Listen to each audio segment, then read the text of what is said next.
World News in 5. Right now. News and developments making headlines around the world in 5 minutes. World News in 5. Here on Radyo Pilipinas World Service.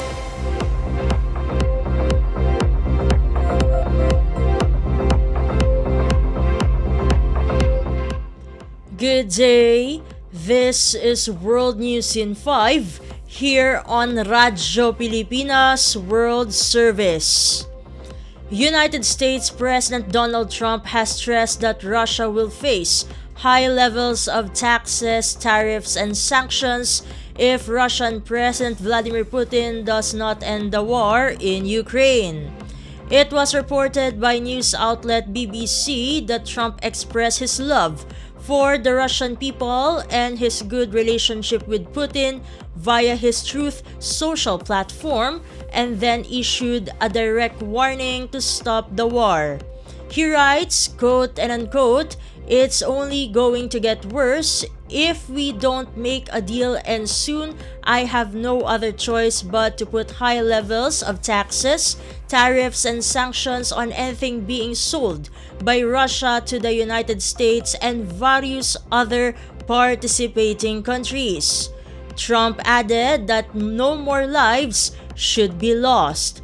It is noted that Russia is already the most sanctioned country in the world, and there are very few key entities or sectors that are not already subjected to US and European restrictions.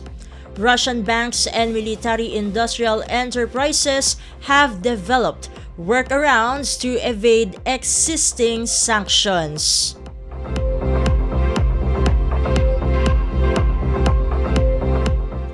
Still in the US, United States President Donald Trump has said he is considering imposing a 10% tariff on imports of Chinese-made goods as soon as the 1st of February.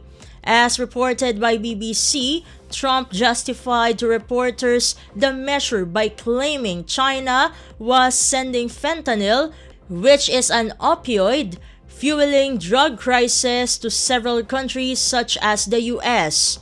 This followed threats by the US president to levy import taxes of 25% on Mexico and Canada, accusing them of allowing undocumented migrants and drugs to come into America.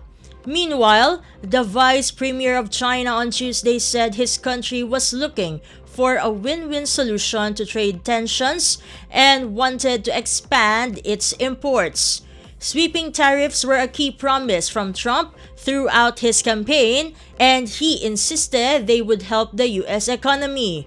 However, analysts believe they are likely to lead to higher prices for Americans and pain for companies hit by foreign retaliation.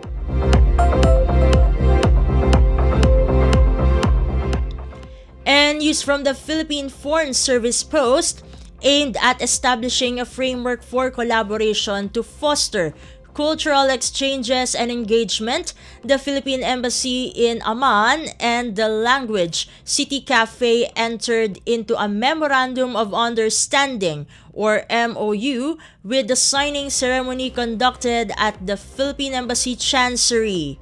The MOU is a historic first for the Philippine Embassy in Jordan as it endeavors to promote Philippine culture in mainstream Jordanian society. The collaboration between the two parties, as established through the MOU, will focus on organizing and conducting Filipino cultural events, activities, and exhibitions to foster cultural exchange and understanding. Joining Ambassador Wilfredo C. Santos were Second Secretary and Consul Angeli A. Payumo, Third Secretary and Vice Consul Sheila Marie G. Andales, and Cultural Officer Rachel Pamorada. Signing on behalf of Language City Cafe is its General Manager, Mr. Asim Ahmad Al-Khatib. He was joined by Ms. Badia Hani Abdul Karim, the Commercial and Legal Director of Language City Cafe, and Attorney Odi Al-Khatib.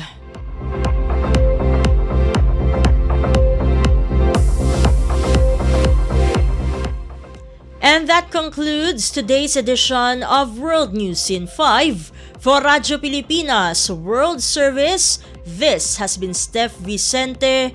Good day and stay safe, everyone.